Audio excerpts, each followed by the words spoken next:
Imagine this. You're one of the most powerful creatures in the entire universe and brought calamities to countless planets. Your presence alone requires mystical creatures to desperately seal away your strength. And there are even ancient poems warning of the destruction you bring. There's no reason to assume, not even for a second, that any kind of creature could match your power. Yet you're defeated 3 hours after arriving. This is the sad fate most Kirby villains face when crossing his path.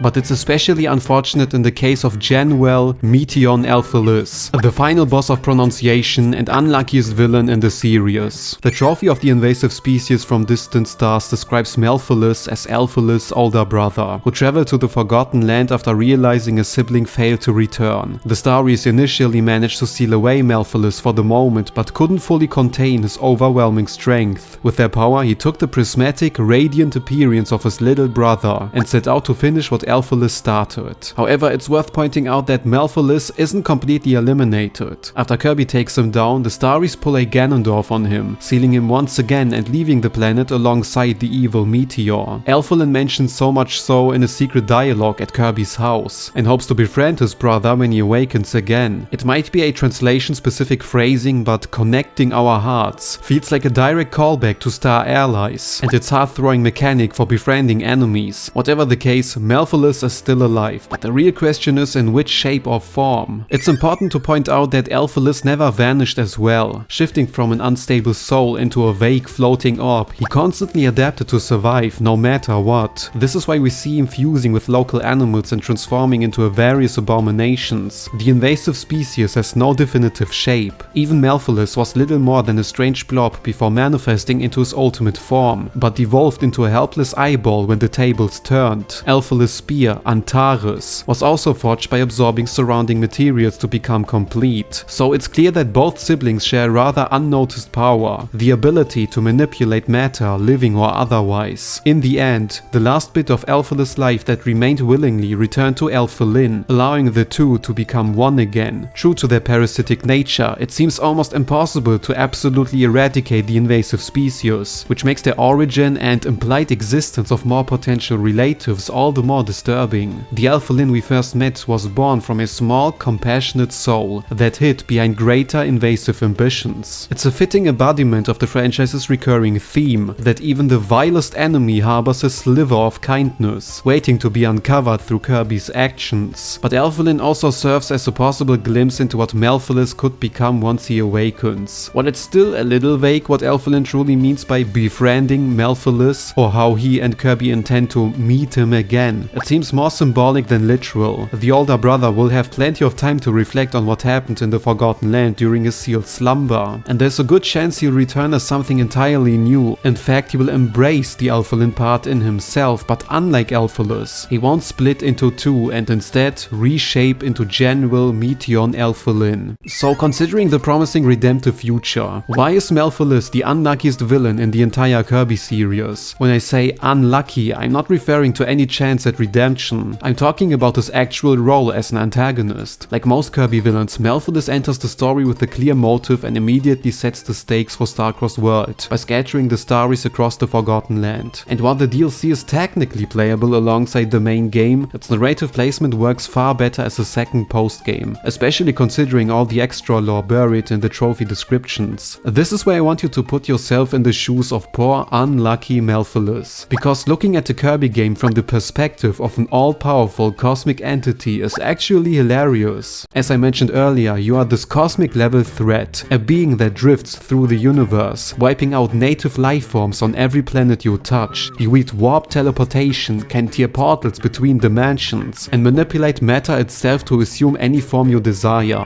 The idea of defeat is foreign because you never came close to it. You don't even have the capacity to underestimate your enemies, since nothing has ever posed a threat. The concept of losing plainly doesn't exist in your reality. I mean, they write poems of you, which are essentially ancient diss tracks warning about what you will cause. So arriving at the Forgotten Land, your first thought is probably, what's taking Elfilis so long to come back? It's like sending your dad to fight a preschooler and then he just doesn't return. He's probably in prison, but ignoring any legal consequences for a moment, something clearly went wrong. The Starries delay your awakening, but it only takes a few hours to regain enough strength and ascend into an even more powerful form than ever before. While sealed, Melfilis already recognized Kirby as a potential threat, but anyone trying to gather all the missing Starries should raise at least a little concern. Next you begin your fight against this absurdly small pink creature and a walking plush version of your younger brother, and to your surprise, he actually puts up a respectable fight. This is the part where most villains in Melfilis' position would begin to prematurely panic. Maybe start glitching out, mumble classics like "it cannot be" and rush into some grotesque transformation just to avoid defeat, but you're different. You're General Meteonelfilis, and going by their names, it's very clear which child their mother loved more. You have read David and Goliath and realize Kirby can wield a gun, so you channel all the power of your surroundings and turn into this towering monstrosity, fooled by the might of the Starries. Remember, this form of Melfilis is way stronger than Elfilis ever was, since his soul hasn't been ripped in half mid-battle. You start throwing buildings like fists, but since this is a platformer, you are required to leave some cracks open for the protagonist to dodge. Other attacks are not nearly as genre forgiving, and you feel the actual desperation of Melfilis to destroy Kirby. There are no strangely telegraphed attacks to give a player enough time to escape or make the opponent seem unauthentic, but fast-paced strikes that blend into other patterns, especially toward the end of the fight. By this point, Kirby's like the world's strongest mosquito you have ever seen, and you try to eliminate him with flamethrowers, poison gas, radiation, but nothing works. In the end, Melfilis is genuinely panicking, and that's when he makes a fatal mistake, shifting into a giant eyeball, the one form you should never take when going against Kirby. He has fought so many eyeballs, it's like turning into a zebra right in front of a lion. There's just no chance of winning. Melfilis hides inside a crystal he borrowed from Galacta Knight, but still gets defeated and sealed away. You really have to take a moment to reflect on how disgraceful this whole situation was for Melfilis. Kirby defeated him in a 3-phase boss fight without any visible struggle. Melfilis didn't even know Kirby still had access to mouthful mode, and he absolutely shouldn't know that being run over by a truck was still on the table. In the span of roughly 3 in-game hours, he makes his entrance, gets jumped by a random pink pillow, and is taken out with no twists, epic expositions, or clashing climax. He never even made the impression of gaining the upper hand. While Elfilis' defeat was a years-long struggle in the making for the Forgotten Land, Melfilis' entire villain arc was just one really bad afternoon. Obviously, I'm exaggerating a bit, but if you apply this perspective to other major villains in the series, you start to recognize how ridiculous their point of view must be when losing to someone like Kirby. Melfilis' especially unlucky and abrupt demise can mostly be blamed on the short runtime of Star-Crossed World. As a brief expansion set after the events of the main game, there simply isn't enough time to properly build up a brand new villain. In previous titles, secret final bosses were always twisted forms of already established enemies, but Melfilis is an entirely separate entity who appears out of nowhere and gets stormed just as quickly. This is also why the story of a secret brother feels somewhat artificial and didn't leave as strong as an impact as other past lore revelations. Star-Crossed World is essentially a competent essence swap, with a few new ideas sprinkled in, and the narrative reflects that approach. The developers didn't intend to dedicate too many resources to a stopgap expansion, ultimately meant to bridge the wait until the next mainline title. As a result, the final boss ends up being an alternative version of an existing character rather than a fully fleshed out new threat. Ironically, the other heavily implied candidate was likely Galacta Knight, who would have probably been based on the other 2 Knight battles present in the Forgotten Land. He was already robbed of an appearance in Star Allies and felt like a perfect fit for Star-Crossed World given the countless apparent connections. However, at the end of the day, it would have been the 3rd Knight encounter, and Galacta Knight has never really seemed like the kind of guy to lead the front of a full expansion, especially after just showing up again in the Return to Dreamland remake. Whatever the case may be, it feels like our options were always destined to revolve around some kind of modified boss. Perhaps Marglo's epilogue simply set the bar a little too high, with its climax rivaling some mainline titles. And the 3 years gap since the original Forgotten Lands release led us to expect a similarly grandiose spectacle. As it stands, the lore of Star-Crossed World and Melfilis was created out of limited resources, which is fine as long as it's not as obvious as in this case. I figure the lore of a Kirby game is always created after setting the essential gameplay and basic story premise, but it couldn't be clearer they simply wanted to recycle the Forgotten Lands final boss and called him a brother to have some sort of explanation. This clarifies why there is so few lore about Melfilis at all, and why you won't read many interesting trophy descriptions elaborating on his origin. Still, calling Star-Crossed World's general lore disappointing would be disingenuous. Just like with many titles in the series, the truly captivating revelations are much more concealed in hidden details, and tell the story of a catastrophe caused by a character we previously previously basically knew nothing about.